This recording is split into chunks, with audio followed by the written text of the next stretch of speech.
مسجد کے دروازے سے پہلا شخص آئے گا اسی کو ہم لوگ حکم اور جج مان لیں گے، وہ جو فیصلہ کرے گا ہم لوگ قبول کر لیں گے۔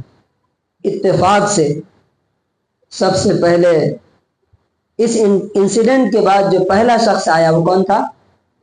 محمد رسول اللہ صلی اللہ علیہ وسلم۔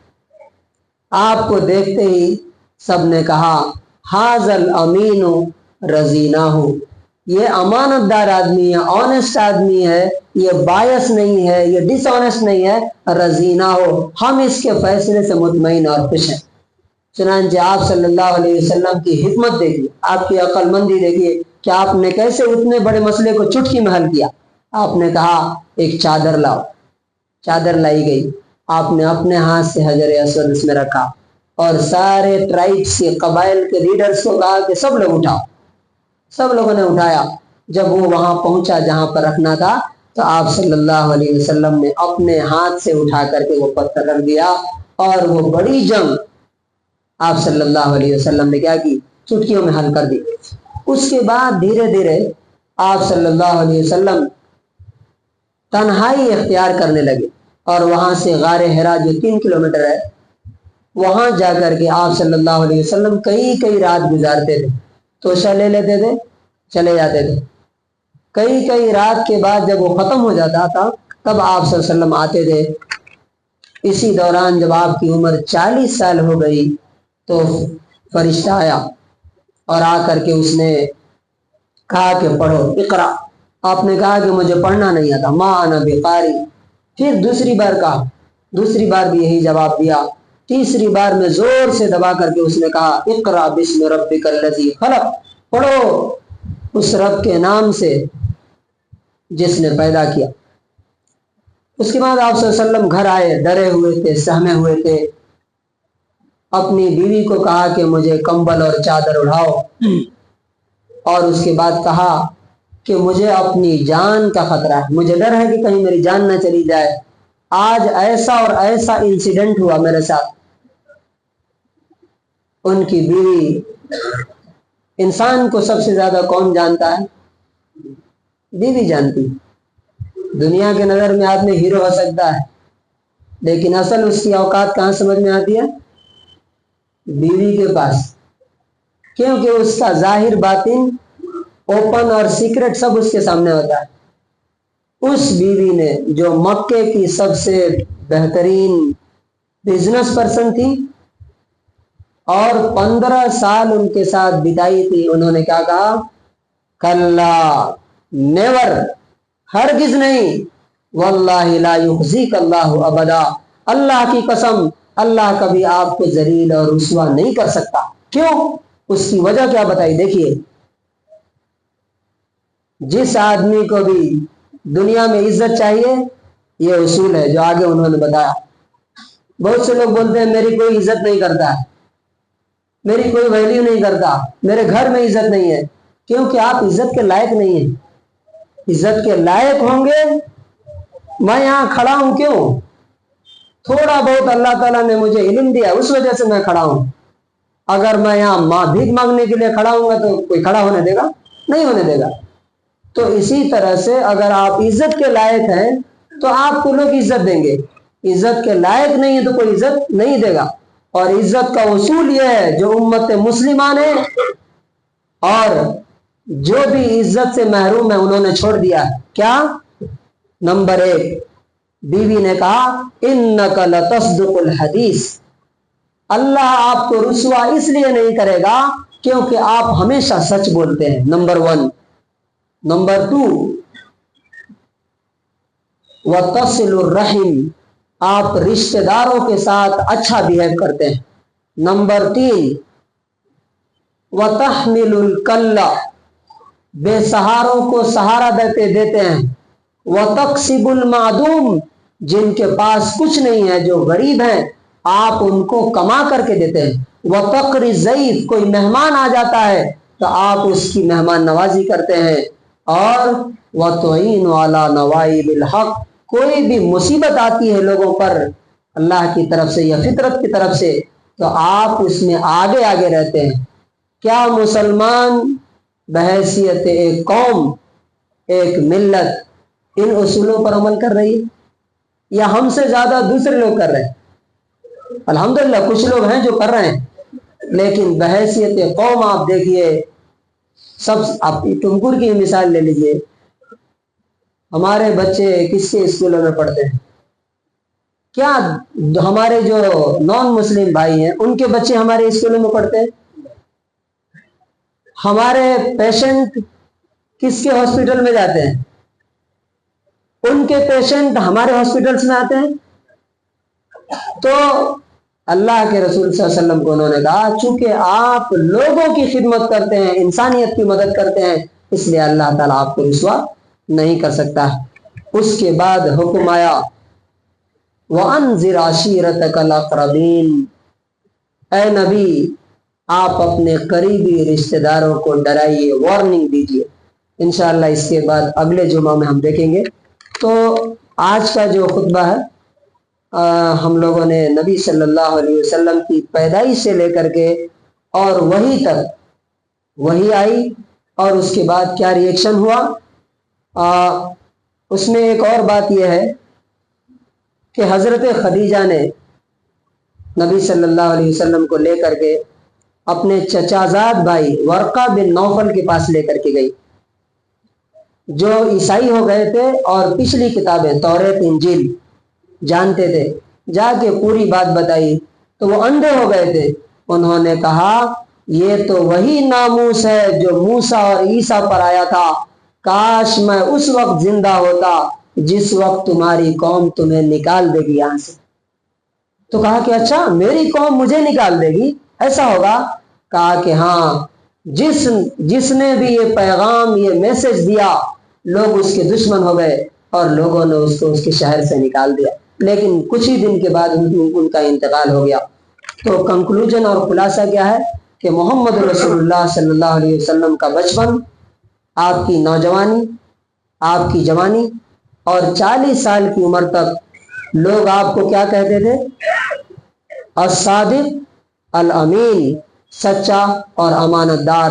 آج ہم مسلمانوں کے لیے بھی یہ اسوہ اور نمونہ ہے کہ کیا لوگ یہاں کے، ہندوستان کے لوگ، کیا ٹمکور شہر کے لوگ یہاں کے مسلمانوں کے بارے میں کیا الصادق الامین بولتے ہیں؟ چلیے ان کو چھوڑیے، ہم لوگ جو سوچتے ہیں، ہم جو سن رہے ہیں، آج سے ہم اس پر عمل کر سکتے ہیں کہ ہم بھی اس طرح بنیں کہ یہاں کے لوگ ہمیں کیا کہیں؟ الصادق الامین، سچا اور امانت دار۔ اللہ تبارک و تعالیٰ سے دعا ہے کہ پروردگار عالم ہمیں محمد رسول اللہ صلی اللہ علیہ وسلم کے اسوے اور نمونے پر عمل کرنے کی توفیق نصیب فرمائے، ان کی آئیڈیل کو اور ان کے ماڈل کو اپنی زندگی میں، اپنی لائف میں امپلیمنٹ کرنے کی توفیق نصیب فرمائے۔ بارک اللہ لنا ولکم فی القرآن العظیم۔